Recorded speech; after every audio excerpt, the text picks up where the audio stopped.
Hello, Fearless Gamers! Matt here for Fearless Games, and today I'm doing another entry in the Book Corner. This time, the book that we're going to look at is 1,000 Suns, All Is Dust by Graham McNeill. Technically, the All Is Dust isn't part of the title, but I think it sounds cool to say.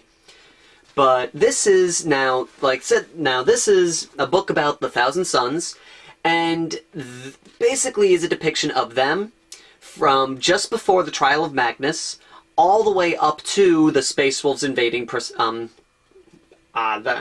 Prospero, or Prospero, however you want to pronounce that.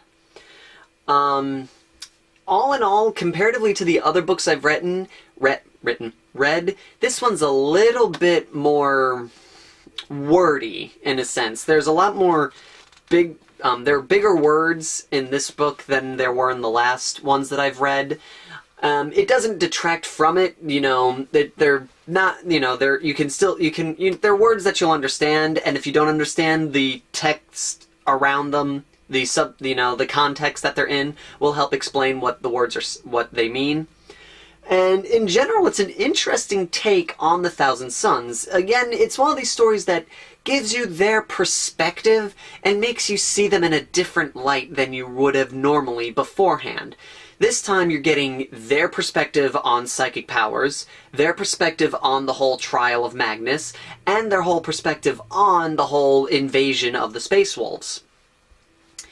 And you also get a feel of Magnus's thoughts on the whole situation and what he thought he was doing and all this other stuff. It's actually a really interesting read on that front. You kind of get a different light on it. Sometimes it feels like there are some parts I'm like, there's supposed to be a Chaos Legion, right? And so it kind of is like, there are parts of it where you're trying to figure out why in the 40k game there are Chaos Legion when you're thumbing through this book. But you can understand, in a sense, how it could extend from this. More of like, past recollection and going, okay, this is where they started at, this is where they are now when you look at the codexes. Story-based wise, it's kinda on the dull side, in my opinion. There were a lot of moments where I was just like, can we get on with it? Can we get on with it? And there were points where I was like, oh, this just happened. Oh, it's gotta end eventually now. So there was parts of it that kinda dragged in the story, and there was a lot of points that were very confusing as to what was going on. Like, there's one part in the beginning where they're talking about statues, and then all of a sudden they're titans, and then they're statues, but then they're titans, and it's like, are they statues or are they titans? What are they? It's really complicated as to what the writer's writing about. There are times where his writing gets a little meshed together, and I started losing track of what events were happening, what was going on at the current moment, what has just happened, what is about to happen, and stuff like that. So I did find it a little bit more confusing than some of the other books I've read so far. In terms of if it was worth reading or not, I think it is, especially if you are a big fan of the 1,000 Suns, or if you're just wanting to get an interesting look on the Traitor Legions. This one's probably so far the best one that I've picked up that gives you a great perspective of the 1,000 Suns. It also gives you an interesting look at just how psychically powerful they are. And it's really like, whoa, it gives you more of a respect for a sorcerer of the 1,000 Suns, and just what they were capable of doing. And there's a couple of interesting little side characters in this that I hope make it into the new codex, because it would just be awesome if they were capable of doing this, if they were capable of fielding some of the units that were mentioned in this book. It also showed an interesting take on just psychic powers in general.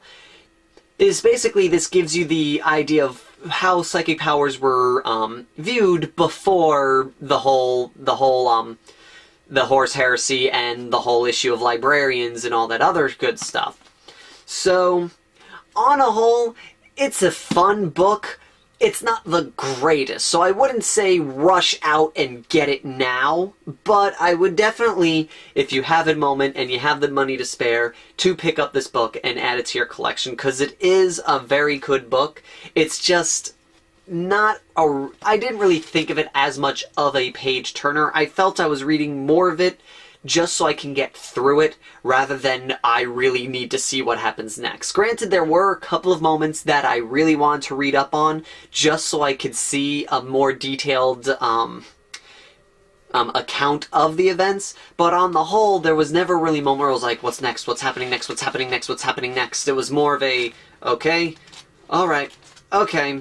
It was very much, I never felt myself really enthralled in the story, but like I said, if you are a fan of chaos, if you just want to get a nice, interesting look at some of the legions that went traitor before they went traitor, definitely pick this book up. You can grab it at Barnes & Noble, and I believe it's still available on the Games Workshop site. So, like I said, if you have the spare cash, pick it up. But like I said, it's not a read that I would say run out now and get. So that is all for right now, and until next time, fearless gamers, take care!